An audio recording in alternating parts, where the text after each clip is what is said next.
Iceberg Cave Dive. Caves are often formed as water carves its way through Dude, I don't know if I want to watch this. Cave exploring gone wrong. limestone over a long period of time. This same thing actually occurs in ice, and even in the largest chunks of ice floating around on Earth. Nah, let's watch but it. despite Let's their similarities, Let's ice give it a caves chance. and limestone caves possess some distinct and challenging differences. World-renowned cave diver Jill Heinerth was diving in a cave on the largest iceberg on Earth in Antarctica when something went horrifyingly wrong. This is her story. That looks cool. because the iceberg. because the temperatures.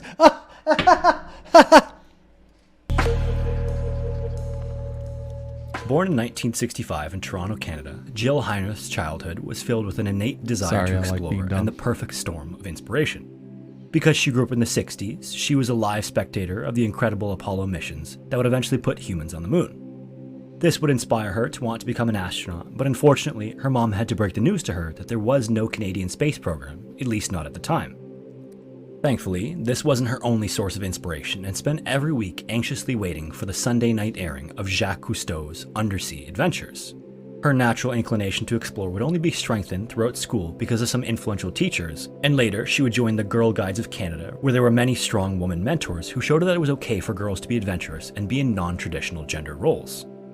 Later on, she received a bachelor in visual communication design from York University, and then went on to start her own graphic design and advertising company. Then in the evenings and on weekends, she taught scuba diving classes, which she had become very proficient at. But despite the success of her business, what she truly wanted was more time in the water. And so in 1991, she sold her business and moved to the Cayman Islands, where she worked at a small diving lodge and handled the marketing, dive instruction, Man, I want to move somewhere where there's no winter. She would also spend this time getting really good at photography in and out of the water. And then about 1,000 dives later, she moved again, this time to Florida to focus on cave diving. Throughout this time as well, she faced several challenges as a woman in a very male-dominated sport. This is the case for not only diving, but especially cave diving, and later on, underwater cinematography. She was frequently the only woman on the expedition boat or the training class, and she was frequently passed over for opportunities unless she was very assertive about her desire for a specific role. In fact, at one point she hoped to become a commercial diver, and she was told bluntly that there was no room for women in commercial diving. This should have been discouraging, but instead of being discouraged, Jill put her head down and worked hard and became undeniably good, and forced her way into the niche regardless of the challenges. In Florida, she started working with filmmaker Wes Skiles, who became a mentor to her and would go on to contract her to write and produce several independent films. During this time as well, the two of them worked with National Geographic, and then in the late 90s, the two of them talked about wanting to go to Antarctica. They knew that National Geographic was also interested in doing a story there, but they needed to find a compelling topic. Then, serendipitously, as they brainstormed ideas, a chunk of ice broke away from the Ross ice shelf. And this wasn't any chunk of ice. This was the largest iceberg ever recorded, later named the B-15 Iceberg. And it absolutely can't be overstated just how significant this was. An ice shelf is a large floating glacier that extends from the coastal landmass. As with most glaciers, they slowly flow downward under the weight of their own mass, and in Antarctica and other areas where these glaciers form on the coast, the ice flows down and into the water. Once these sheets are massive enough, the connection point can crack and eventually break off and become an iceberg. It also can't be overstated just how massive these ice shelves are. So people... They can range from just 3... Okay, now I know about cave diving. People go exploring inside of a fucking iceberg? People do that? Why? For the thrill? Just jack off. What do you mean for the thrill? No, I mean, I didn't know that people actually go diving inside of an iceberg. 300 feet thick to as much as 3,000 feet. The Ross Ice Shelf also has an area of 193,000 square miles, which is roughly the same size as France. Wouldn't you want to get in that berg? And the B-15 Iceberg that broke off of it was 4,200 square miles, which is the same size as Jamaica or 10 times the size of New York City. When it broke off, it became the largest moving object on the planet. Oh, wow. Okay. Incredibly, this wasn't entirely unexpected. Scientists had been monitoring the cracks forming in the ice shelf and figured that it was only a matter of time before it broke away entirely. When this happened, Jill hypothesized that much like soft limestone, flowing water would be carving out crevasses, tunnels, and caves in the ice. And although she wasn't entirely sure that this was the case, she and Wes pitched the idea to National Geographic, who thought it was a fantastic idea, and then they got the funding they needed to mount an expedition. Then in 2001, they left New Zealand and sailed for 12 days across horrendous 60-foot seas to reach the section of the iceberg they intended to explore. When they got to the edge, Jill was stunned to see that it looked like a mountain floating in the ocean, because in some places, it's thousands of feet of pristine ice cliffs rising from the water. Once they picked what they thought was a suitable spot, they hopped in a smaller Zodiac boat and launched from the main ship for better maneuverability. Eventually, they pulled into a small bay that would lead them into the frozen ocean, and Jill realized she was nervous. Less so for herself, and more so for Wes and her husband Paul, who would be coming with her, even though they were each great divers. Her longtime dive partner, Wes Skiles, founded the film company Karst Productions in 1985 to expand his underwater film career, and always advocated for cave divers to use their skills to aid in scientific diving projects. Throughout his career, he worked on over 100 films that he filmed, directed, and produced, and was an expert under the water.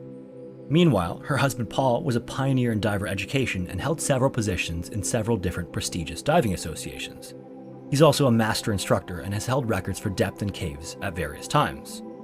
However, despite each of their credentials, they lacked experience in ice diving, unlike Jill, and this would be the coldest dive either of them had ever done. This inexperience would prove to be a problem right from the first dive. As soon as they rolled off of the boat and into the water, Wes's suit filled with water. Despite this, he decided to tough it out for just a minute to test out their new camera, but in such cold water, which is just fractions of a degree above freezing, you almost immediately lose motor function and quickly lose the ability to think clearly. After that minute of footage, sitting in what was essentially just a bag of ice water, it took Jill, Paul, and several other crew members all helping to pull Wes into the boat. Then they had to rush him back to the main ship and get him into a sleeping bag immediately to warm him up. And this was just the first minute of the first dive. In addition to this, although they were all highly experienced limestone cave divers, the ice cave that they intended to dive into, if it existed, was uncharted territory. For example, listen to that sentence. The ice cave that they intended to dive into, if it existed, was uncharted territory.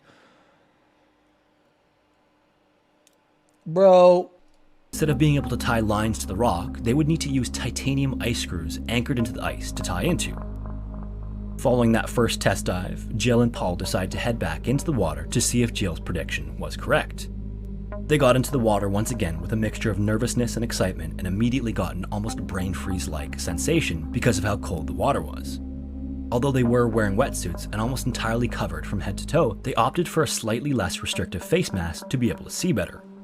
From the surface, they descended through the slush and chunks of ice and mixing of salt and fresh water. Then they entered a large crevasse in the iceberg and followed it down as the light slowly faded behind them. This crevasse would eventually take them all the way down to the ocean floor at 130 feet. They looked around for a little bit, and then miraculously, just as Jill theorized, there was a passage. This passage was a cave directly underneath the massive iceberg. The two of them slowly swam into the icy cavern and were amazed to see that the seafloor was teeming with life. Above them was the deep blue and white ice of the iceberg, and lining the floor was red, yellow, and orange filter-feeding organisms that Jill described as looking almost like a shag carpet. As they moved deeper into the cave, all of a sudden, all of these spider-lobster-looking isopods started raining down on them from the cracks above. About the size of the palm of a hand, they landed all over the two divers and their camera equipment. After shaking them off after that uncomfortable experience, the pair moved deeper into the dark blue cave. The ice around them and above them constantly groaned, making clicking and popping noises against the sea floor. And now more than ever, they were acutely aware of the fact that unlike a limestone cave, not only was the ice moving, but it was rapidly changing. At one point, there was a deep groaning vibration that went through Jill's entire body. She looked over at Paul, and he clearly had felt it too, and although it was unsettling, looking around, it seemed as though everything was okay, so they decided to keep exploring. It wasn't until later on their way back that they realized that everything was not okay. There were massive chunks of ice blocking the passage out of the cave. The doorway was gone. The noise they had heard earlier was actually the sound of ice breaking apart and blocking their exit. But without any other options, they waded up to the chunks of ice, and thankfully, they were able to squeeze their way past and back out into the crevice. At about 20 feet of depth, they had to stop to decompress, and Jill could see Wes and one of the crew high-fiving and celebrating. Jill and Paul would later learn that the two of them had watched as a giant piece of iceberg broke off and landed directly in the path of the doorway. The wave it caused was actually so big that it almost capsized the boat, and they had no idea whether or not Jill and Paul would be able to make it out again. They also had no way to mount a rescue, so they just waited anxiously, hoping to eventually see the pair in the water. The following day, Jill, being the consummate professional that she is, was optimistic about getting back in the water. Although there were some challenges, she figured at the very least they knew more than they did the day before, giving them better odds. It was still risky and uncharted territory, but at least it wasn't their first dive anymore.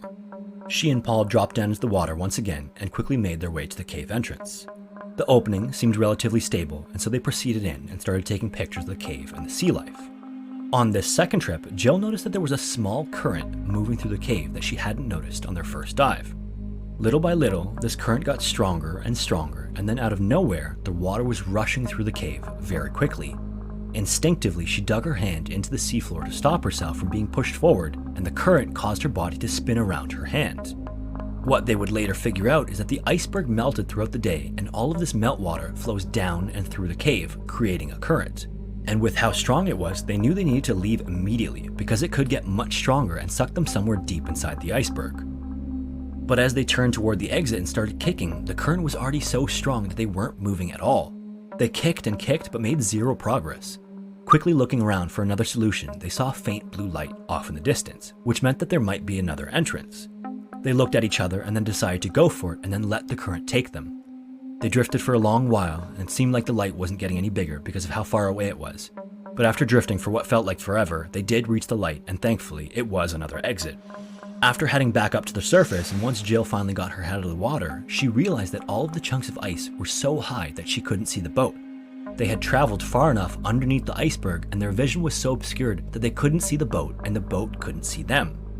Her stomach sank as she realized that they were lost in an ice field, and if they weren't found soon, they would freeze to death. Not sure how much time had passed, she sat there shaking, waiting for some sign, and then she heard a sound. The same current that swept them through the cave also knocked the ship's anchor loose. When the crew pulled it up to reset it, it made a loud noise, and then the boat moved around a little bit. As that happened, Jill saw the slightest glimmer of the hull and called out to them. She was so incredibly relieved to hear Wes call back, and then shortly after that, they were picked up. Following that close call, Bro. Dude, it's just not me, man. I would never do something like that. I would never do something like that, dude. It's just not me, man. Call me a pussy, call me a bitch, whatever, dude. You're not going to get me in an iceberg in Antarctica, man, or wherever the fuck this is. the team decided to make one final dive. Wes was so impressed by the footage, he wanted to come down with them and use the best camera he had. They were already there, they might as well get the most out of their trip. So, all three of them got ready and dropped into the ocean once again. This time, Jill had just the smallest leak in her glove, allowing icy water to flow in, but decided it wasn't bad enough to warrant getting back out. Before long, they were on the ocean floor and in the cave getting pictures. But, once again, the current picked up very quickly, and this time it was even stronger than before. Jill turned to Wes and Paul and gave them the signal that meant it was time to go. But again, as they headed to the exit, the current was already so strong they were barely making any progress. They used their hands to dig their way along the ground, but even that was barely enough to keep them moving. They pulled and pulled until their arms burned and shook, and Jill started to think that they might not make it out again. She was in the front leading, Paul was in behind her, and Wes was in the back, and he was losing ground. He yelled to the others for help with the camera, and Jill thought to herself, screw the camera, we might die down here. Then when Paul dropped back to help, Jill was furious. That was the type of mistake that put everyone in danger. Thankfully, between the two of them, they did manage to pull it out of the cave and into the crevasse. But even though they made it into the crevasse, the current was so strong from all of the meltwater rushing down that it forced them down onto the seafloor and trapped them at 130 feet deep under the ocean's surface. Jill looked up at the slick walls of the crevasse and desperately looked for anything to grab onto. Now in the water for over 2 hours, Jill's hand was almost completely frozen because of the leak, and her hand slid right off the wall as she grasped for anything. Then she had an idea. She remembered seeing these tiny fish that burrowed their way into the ice and created holes about the size of a thumb. She ran her hand along the ice again and realized she could jam her fingers into the burrow to use as a climbing hold. Soon, all three of them slowly inched their way up 130 feet of ice, out of the crevasse and back up to the surface. Almost 3 hours later, they emerged from the ice and Jill's hand was gray and lifeless. When she reached up to grab the ladder, it wouldn't even close around the handle, but they would successfully make it out and her hand would recover without issue. Incredibly, 2 hours later, the team had their equipment laid out once again, hoping to make one final dive. They just couldn't pass up on the opportunity to get more footage while they were there. They might be the last people to ever get this opportunity. Oh! But then as they sat there eating and planning out the next dive, they heard screaming from the watch up on the deck. All three of them ran up to see what the commotion was and watched in horror as the iceberg they had just been inside was breaking apart, rolling around and bobbing up and down violently.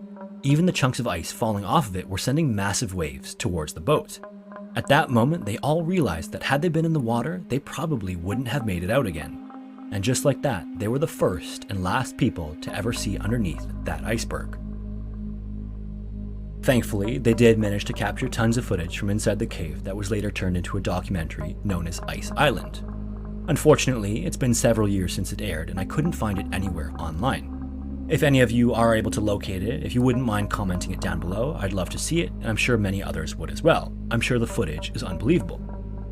As for Jill, as I mentioned earlier, she faced several challenges as a woman in the diving world, but despite that, she is now regarded as one of the world's best divers, male or female. In 2018, she was awarded with the Beneath the Sea Diver of the Year Education Award, and then in 2020, she was inducted into the International Scuba Diving Hall of Fame. She's also won numerous other awards for diving, filmmaking, and writing, and is still active in all three pursuits. She's insane. To this day, she considers the B-15 Iceberg to be the highlight of her career. She was also interviewed by the YouTube channel Dive Talk. If you've never heard of Dive Talk before, I'd highly encourage you to check them out. They're two cave divers and dive instructors who have all sorts of cool videos on their channel where they analyze and react to different diving videos.